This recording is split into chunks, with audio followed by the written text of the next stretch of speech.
Hello, I'm Bernie Hayes. Today's guest is Talib T.D. Amin, and we'll be talking about many things, especially the St. Louis Argus newspaper, today on The Bernie Hayes Show.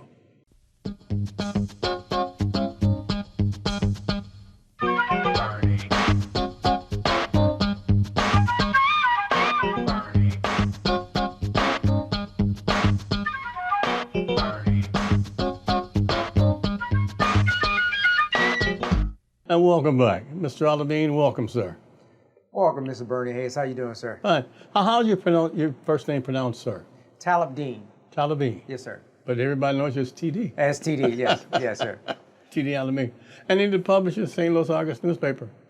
You know, that paper has a lot of history, TD, and I'm so glad that it's published. Tell us about the St. Louis Argus. Yes, sir. Yes, sir. You probably know more of the history than I do, you know, and I'm learning every day. I've gotten some calls over the last several weeks from some people who were connected with the original owners, and I tell you, I'm just so amazed and humble, you know. And I say that when I talk to you sometimes, and I don't know if you really just think I'm just being, flattering and whatnot, but I'm just so amazed of the history that's surrounding it, and I'm learning every day something new about the Argus, and that's what makes it special. So right, Nanny Mitchell Turner. Yes. Eugene Mitchell. Yes. I mean, there's so much history. Yes, sir. And, how old is that paper now? And it's the oldest African-American publication in the Missouri. Yeah, it's the oldest African-American paper, west of the Mississippi. Mm-hmm. It was started in 1912, so we're right at 111 years, in existence. So, and it's said to be the sixth oldest black paper in the country, so we're pretty proud of that. So. Right. Well, what's your mission today for the St. Louis Argus TD? Well, it's to reconstruct the foundation, or strengthen the foundation, because it has a solid foundation, 100 plus years in existence.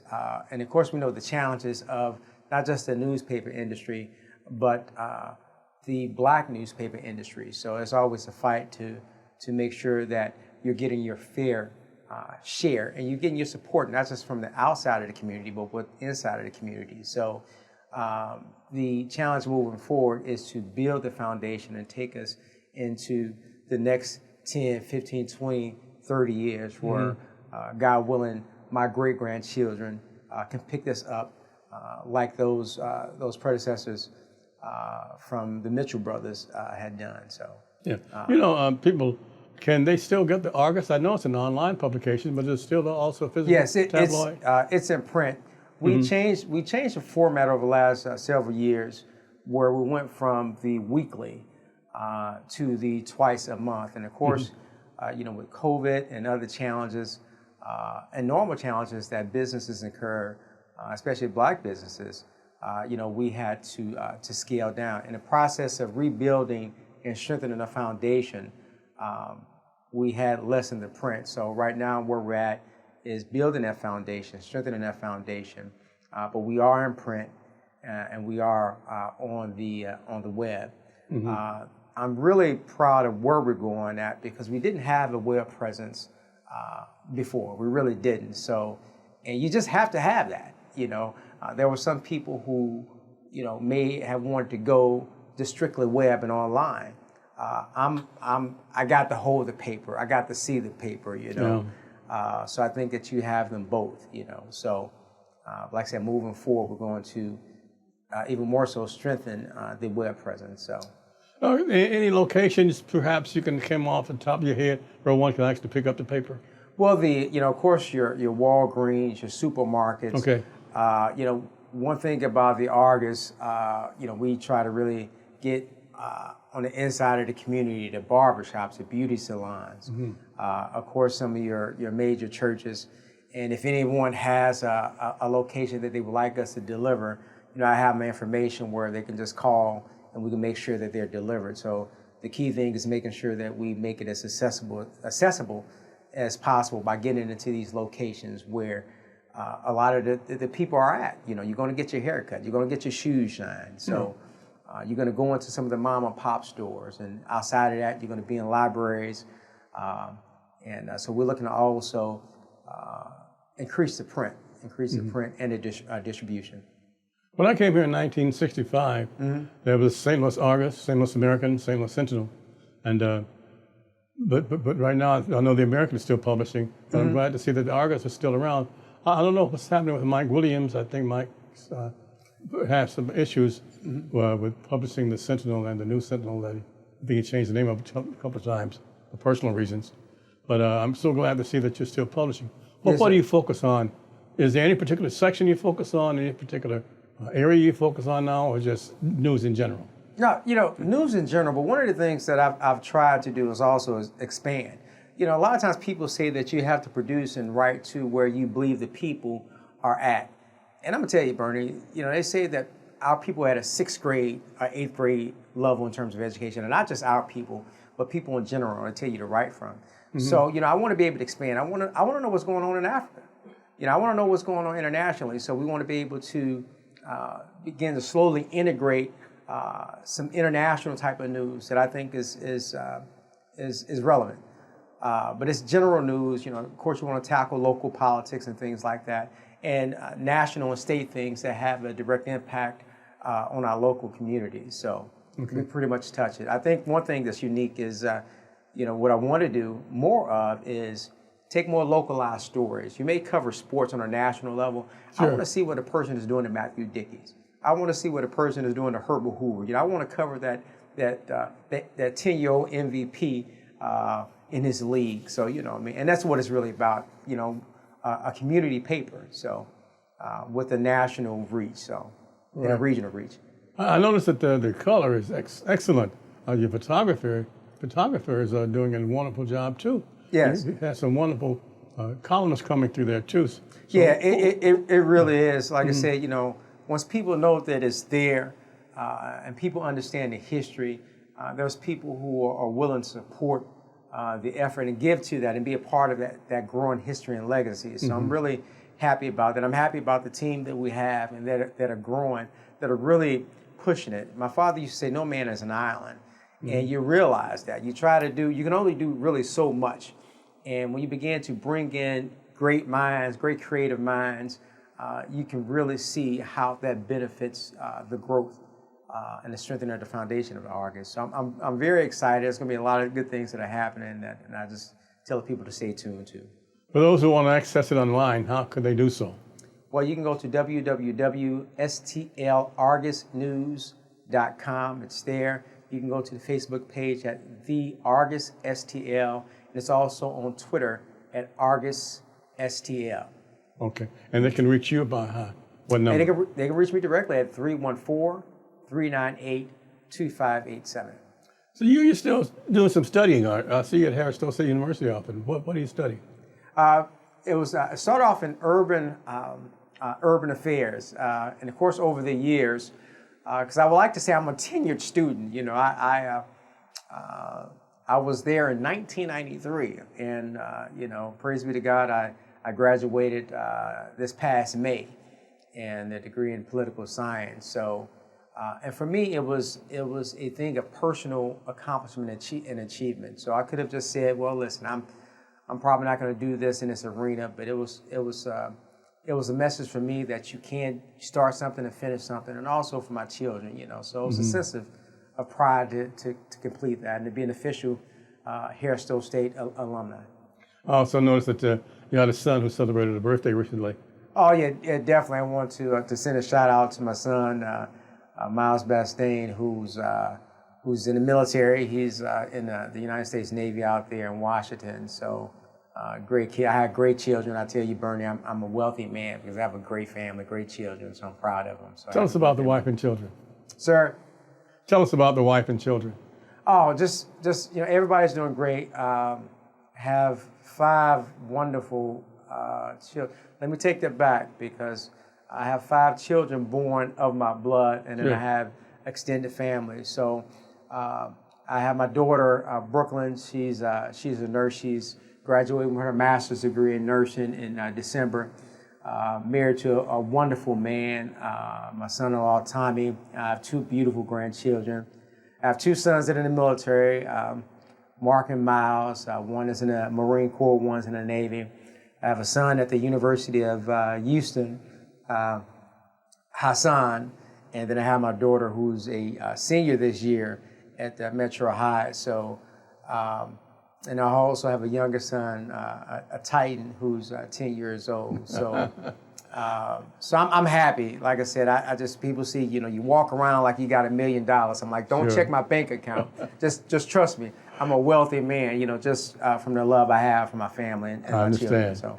TD Amin is my guest today, and we'll be right back after these messages. This is an opportunity that God has given all of us at this time to work together to reopen 1411 Locust, which is so urgently needed at this community. I thank God for Bernie Hayes and for his support and standing with us all these particular years. Now it's so critical that you and I do our part also, as Bernie's been partnering with us here at NLEC TV. We've continued to maintain faith, continue to move forward, and now the doors have been opened. The City of St. Louis has approved our architectural plans. We've been given the go-ahead to make the necessary renovations that are needed. We need some miracles, and that's why I'm asking all of you prayer warriors out there, all of you that are going to use that mustard seed of faith to remove the mountains. There's some mountains. Rich and powerful people who move back in the neighborhood, and they don't want 1411 Locust to open. They'd rather leave the people out on the street to slowly die, starved, used, misused, worked over by drug dealers, alcohol, and everything else. We want this place to be a place of hope for those that have lost all hope. And we want to open the doors, and we can do it. As you prayer warriors, go to God in earnest prayer, knocking on the doors of heaven. When he says, ask, it shall be given you, seek, and you shall find, knock, and it shall be opened unto you. Please continue to pray. Pray that God will just let the financial resources come in so we can make all of these repairs. He'll raise up the dedicated laborers for the harvest, that we will continue to see him do exceedingly abundantly beyond what we can even ask or think. Yes, this is a spiritual battle. The principality and powers are fighting from every direction, but greater is he who's in us than he that's in the world. And that's why I'm asking all of you to join us in prayer. Believe God with us. Contact us at New Life Evangelistic Center if you believe that there's people God laid on your heart that we should see. Ask for myself, Larry Rice, or my grandson, Chris Aaron Rice, that we can go visit and share the dream with you, and call us at 314-421-3020. Please pray. Get involved now. We need the body of Christ to arise as we work together to reopen this building for the glory of God. And welcome back. I'm Bernie Hayes. My guest is TD Amin. TD, you former public servant, and you know about the political climate here in St. Louis. What do you think about it? What's your assessment? Well, I'm growing increasingly concerned not just about the political climate here in St. Louis, because it reflects the larger climate on the state level and on the national level. And that's the discourse. The political discourse has become so nasty and so mean.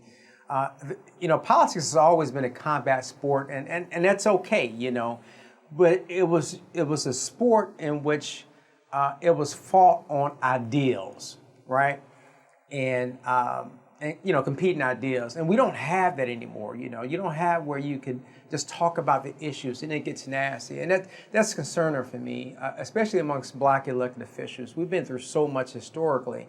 So to see us tear each other down is really troubling for me. The level of discourse is really troubling as a whole, but more specifically in our community. So, and that's unfortunate. So that the debate on ideals and issues is lost in a lot of the personal attacks. And I just want to be clear that if I attack you based on a policy position, that's not personal. If I call people's attention to something I may disagree with relative to policy, or maybe something personal that speaks to a character that may impact your policy position, that's all fair game. But the way it is now, it's just really nasty. People take positions that are politically expedient for them, and half of what people say they support, they don't necessarily believe in. So, and I don't want to sound like a killjoy for politics, but I've just seen really good people step away from politics because of the vitriolic and nasty nature of the discourse. So I should hope that we could change that. And we have an opportunity to change it. Every election, we have an opportunity to change the level of discourse and how we engage politics. So, especially in our community, and a lot of times you see it once you're out of the politics, where if I could have got along with this person, or, Because like I said, I have many people that I may have disagreed with or been on the opposite sides of the political fence, but for me, it was never about attacking them personally, because when I look at especially a black man, I look at another black man, what I see in him is a father, I see a son, I see his children. And that's what we have to not lose. We can't lose the fact that we're people. We're people with families. That when you attack me in such a personal way, my children are watching that. My mother, my father, my sister, my brother is watching that. So, that's one thing I want to leave people with. We have to change that and engage the more human side of the equation in politics. We don't have to necessarily get into it deep now. We've just had a lot that has happened on the political landscape over the past couple of months with the issue with some of the elected officials being indicted and whatnot. But people ask me what I think about that, and it's like my first thought is their families. Yeah. Not necessarily what they did, what these people are accused of doing and allegedly doing. They have to contend with through the court system. But I immediately think about their families and them as individuals. So, yeah, you and I were speaking earlier, and when I think of politics, when I think of commercials and so forth, I remember when one was running for office, they'd concentrate on themselves and the positive things that they would do. Mm-hmm. But now it seems like they're all attack ads. How did that degeneration come about, TD? I don't know. And part of it is that the people can control this. The voting populace control this, because they can say, we're tired of this. We're not going to take this anymore. We're going to reject those people who use that medium to attack people. The people have a lot to do with that. And what happens, Bernie, is you don't necessarily always get the best people. You get the people who best market themselves. So, and it's like whatever goes. So whatever it takes to win. If the trend is this, I'm going to go with that. If the trend is to attack people, I'm going to attack people. And I think what happens is people have to stay as true to their core self and values. You don't lose that in politics. People used to say that, well, this is personal and that's politics, or this is business. No, you really can't separate the politics from who you are. You can't separate business from who you are as an individual. And when people do that, it's just like, no, be who you are. Yeah. I know you do editorials for the St. Louis Argus. How do you choose what you're going to write about in a particular? Sir? I know you do a lot of editorials. Yes, sir. For the St. Louis Argus. How do you choose those subjects that you editorialize? Well, it's you look at what's going on. So I may have an idea on what I want to talk about, but sometimes you have to look and see what's going on, because that may be the thing that you need to address. Because it's timely to be able to address it. So it's just about what's going on at that time, and if it's something that's on my heart, like talking about political discourse and the vitriolic nature of that, that may be something that's heavy on me. Mm-hmm. And I'll speak to that, or maybe something that is happening in terms of a current event. So I want to speak to a perspective on that particular event. So, okay. Once again, how can we read the Argus? How can we actually obtain a copy of the Argus, and how can we reach you?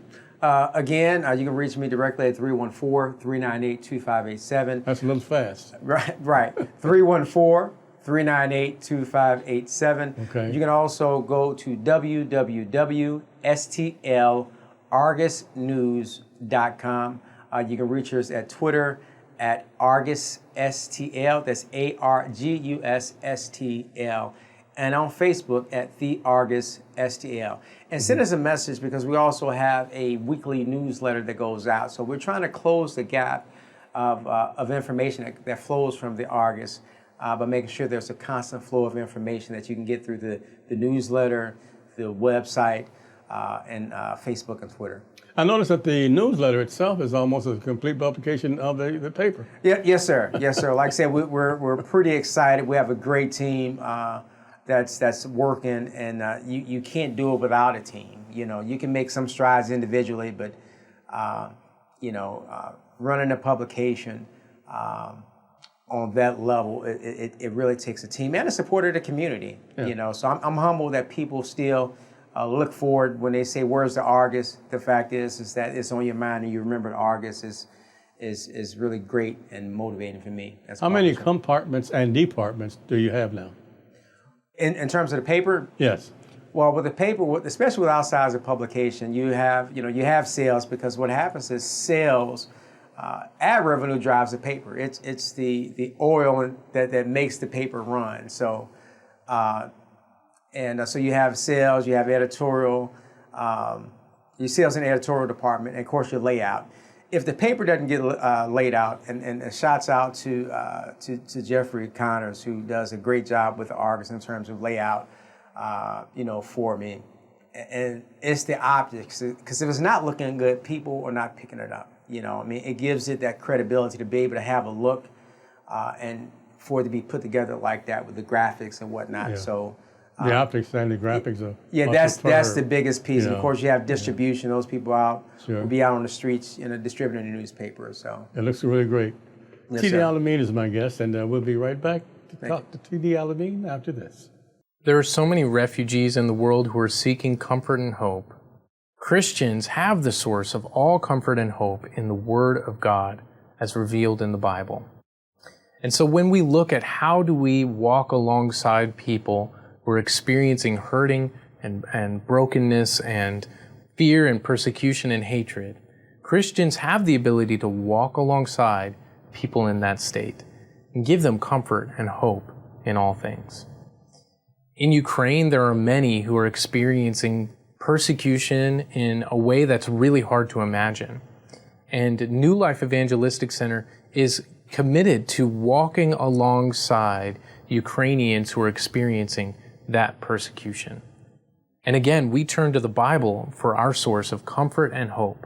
Please walk with us as we seek to be there where people are hurting in Ukraine, suffering from this brutal war. Richard Wright, writer and poet, born on September the 4th, 1908 in Roxy, Mississippi, and published his first story at the age of 16. In 1938, Wright published Uncle Tom's Children, a collection of 4 stories that mark a significant point in his career. The stories ended up winning him a $500 Story Magazine prize that led to the Guggenheim Fellowship. More acclaim followed in 1940 with the publication of his Native Son, which told the story of a 20-year-old African-American male, Bigger Thomas. The book brought Wright fame and freedom to write Black Boy. In 1945, Wright published Black Boy, which offered a moving account of his childhood and youth in the South. It also depicts extreme poverty in his accounts of racial violence against blacks. Black Boy. Wright died in Paris, France, November 28, 1960. Richard Wright. The Bernie Hayes program is produced at NLEC TV right here at 2428 Woodson Road in Overland, Missouri.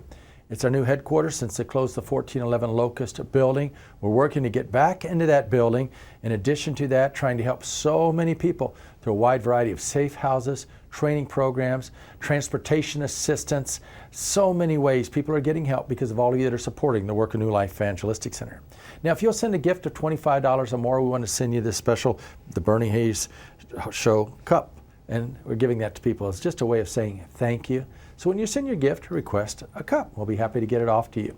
It's New Life Evangelistic Center, P.O. Box 473, St. Louis, Missouri. That's 63166. You can give online at nlecstl.org. Now I'm really asking all of you to join us in praying. The needs are so phenomenal at this particular time. So many hurting and homeless people are contacting us daily, but we're able to help them because of each one of you that are praying, caring, and sharing at this time. And welcome back. My guest is T.D. Amin, and he's a publisher of the St. Louis Argus newspaper, and I'm sure everyone in the St. Louis area, St. Louis metropolitan area, is familiar with the St. Louis Argus. Yes, they are still publishing. They're online, and they have physical papers too. They have the tabloid on the streets.